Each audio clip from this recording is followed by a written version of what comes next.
Juge chapitre 16. Samson sortit pour Gaza. Il y vit une femme prostituée et il entra chez elle. On dit aux gens de Gaza, Samson est entré ici. Et ils l'environnèrent et se tinrent en embuscade toute la nuit à la porte de la ville. Ils restèrent tranquilles toute la nuit, disant au point du jour, nous le tuerons. Samson demeura couché jusqu'à minuit.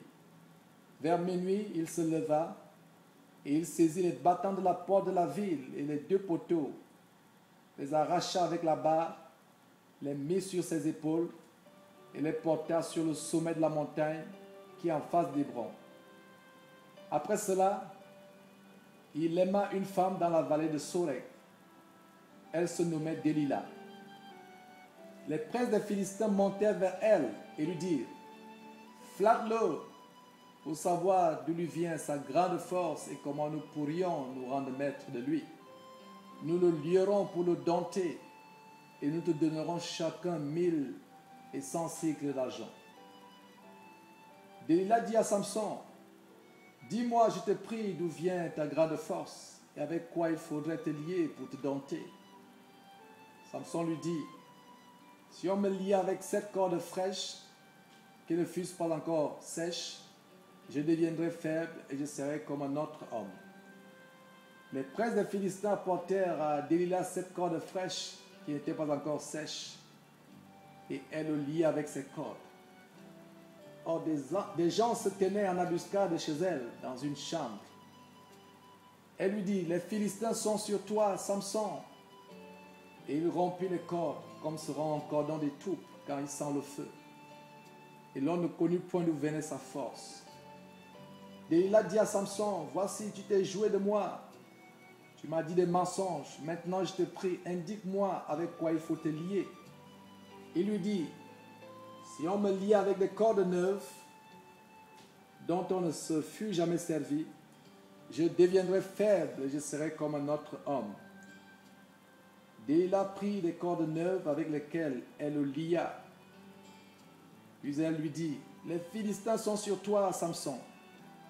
Or, des gens se tenaient en embuscade dans une chambre, et il rompit comme un fil les cordes qu'il avait au bras. Delilah dit à Samson, jusqu'à présent tu t'es joué de moi, tu m'as dit des mensonges.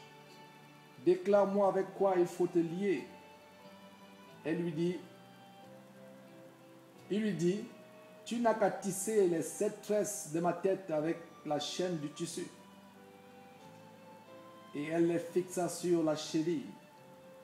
Puis elle lui dit, les Philistins sont sur toi, Samson. Et il se réveilla de son sommeil, et il arracha la cheville du tissu et le tissu. Elle lui dit, comment peux-tu dire, je t'aime, puisque ton cœur n'est pas avec moi?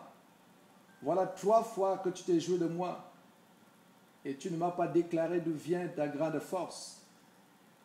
Comme elle était chaque jour à le tourmenter et à l'importuner par ses instances, son âme s'impatienta à la mort. Il lui ouvrit tout son cœur et lui dit, le rasoir n'a point passé sur ma tête, parce que je suis consacré à Dieu dès le ventre de ma mère. Si j'étais rasé, ma force m'abandonnerait, je deviendrais faible et je serais comme tout autre homme.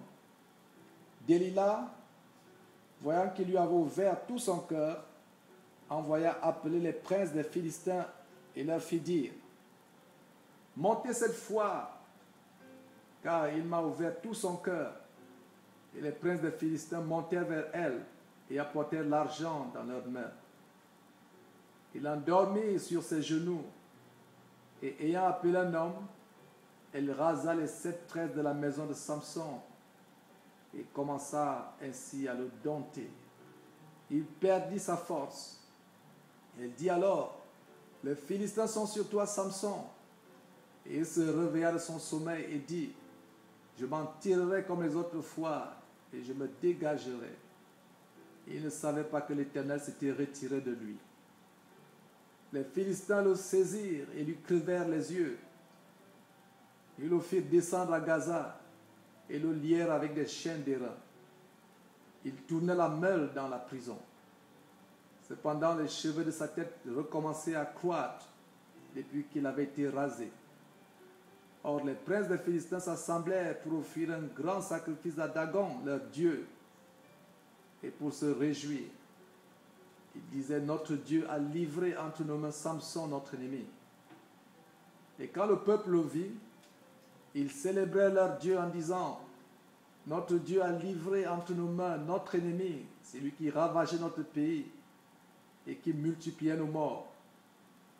Dans la joie de leur cœur, ils dirent qu'on appelle Samson et qu'il nous divertisse. Ils firent sortir Samson de la prison et il joua devant eux. Ils le placèrent entre les colonnes.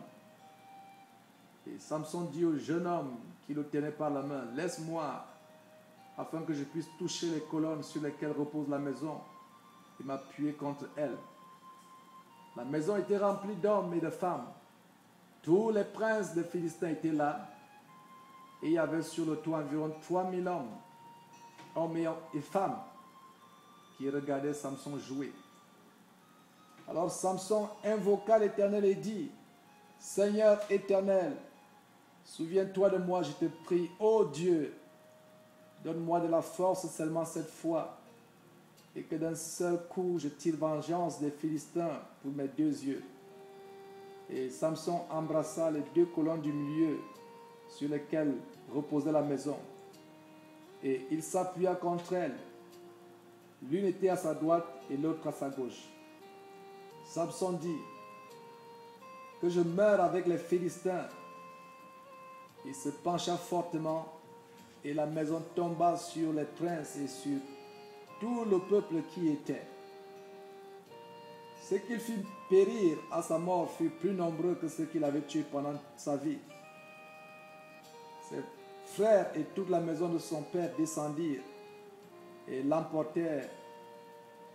Lorsqu'il fut remonté, ils l'enterrèrent entre Tsoréa et Eshtaol dans le sépulcre de Manoach, son père. Il avait été juge en Israël pendant 20 ans.